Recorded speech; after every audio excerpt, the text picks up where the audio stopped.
পিঠাপুলির উৎসবে কিংবা বাসার যে কোনো আয়োজনে এরকম একটি পিঠা কিন্তু অবশ্যই রাখবেন।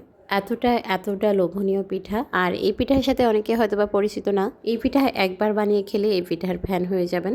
চলুন তাহলে রসালো পিঠা কিভাবে বানিয়েছি সেটাই শেয়ার করে দিই। 1 কাপ তালের রস, তার সাথে নারকেল কোরানো 1 কাপ, হাফ কাপের থেকেও একটু কম চিনি। চিনিটা অনেক বেশি দেওয়া যাবে না, যেহেতু এই পিঠাটা পরবর্তী সময়ে চিনি শিরাতে ভেজানো হবে।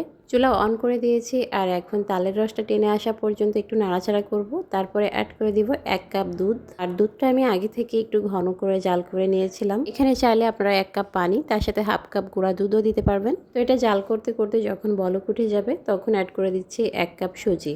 সুজিটা যখন নাড়তে নাড়তে আঠালো হয়ে আসবে তখন এটা ঢাকনা দিয়ে 5 মিনিটের জন্য রেখে দিব। আর চুলার হিটটা কিন্তু একদমই লোতে থাকবে। আর এভাবে করে 5 মিনিটের জন্য চুলার উপরে রেখে দিলে সুজিটা খুব ভালোভাবেই ফুটে উঠবে। তো 5 মিনিট আমি ঢেকে রেখে দিয়েছিলাম। চাইলে মাঝখানে একটু ঢাকনাটা তুলে নাড়াচাড়া করেও দিতে পারেন। আর এই 5 মিনিটে কিন্তু সুজিটা খুবই ভালোভাবেই সিদ্ধ হয়ে গেছে। পিঠার খামিটা আমি একটা পাত্রে নামিয়ে ঠান্ডা হওয়ার জন্য রেখে দিব। এরই মাঝে পিঠার জন্য একটা শিরা তৈরি করে নিব। চিনি শিরাটা আসলে পিঠার পরিমাণ অনুযায়ী করতে হবে। এই পিঠায় খুব বেশি শিরা টানে এমনটা না। তো 1 কাপ পানি, তার সাথে 1 কাপ চিনি, 1 কাপের একটু বেশি চিনি নিয়ে নিলাম। 2টা এলাচ ফেটে দিয়েছি। চিনি শিরাটা যখন ফুটে উঠবে তখন দেখবেন পানিটা অনেকটাই ঘোলা ঘোলা লাগবে। ময়লা কাটানোর জন্য যেটা করেছিলাম, একটা স্লাইস লেবুর রস আমি দিয়ে দিয়েছি। আর সাথে সাথেই কিন্তু পানিটা অনেক স্বচ্ছ হয়ে গেছে। তাছাড়া এই লেবুর রসটা দেওয়ার কারণে কিন্তু চিনি শিরা থেকে খুব সুন্দর একটা অ্যারোমা বের হবে। বন্ধ করে শিরাটা রেখে দিয়েছি। এখন চলে যাচ্ছি পিঠার খামিটা রেডি করার জন্য। তো পিঠার খামিটা আমি একটু ভালো করে হাত দিয়ে ডলে ডলে মেখে নিয়েছি, যাতে করে খুব সফট হয়। আর পরিমাণ ঠিক থাকলে দেখবেন খুবই সুন্দর একটা খামির হবে। তো এটা খুব ভালো করে মেখে নিয়েছি। এখন হাতে একটু ঘি লাগিয়ে নিলাম, বা তেলও লাগাতে পারেন। এখন ছোট ছোট করে লম্বা লম্বা শেপ দিয়ে একটা পিঠা তৈরি করে নিচ্ছি।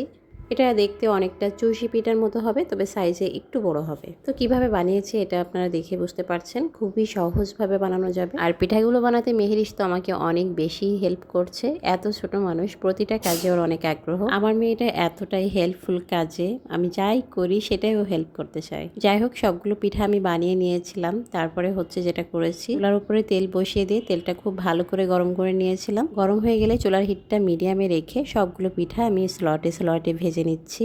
আর পিঠাগুলো দেওয়ার পরে খুব বেশি নাড়াচাড়া করা যাবে না, জাস্ট হালকা করে নেড়েচেড়ে দিয়ে যখন কালারটা চেঞ্জ হয়ে যাবে এরপর একটু ভালো করে নাড়াচাড়া করে উঠিয়ে নিতে হবে। আর পিঠাগুলো উঠে নিয়ে সরাসরি চিনি শিরার ভিতরে দিয়ে দিয়েছিলাম। চিনি শিরাটা ঠান্ডা হয়ে গেলেও সমস্যা নেই, বরং গরম থাকলে পিঠাগুলো অতি দ্রুত নরম হয়ে গলে যাবে।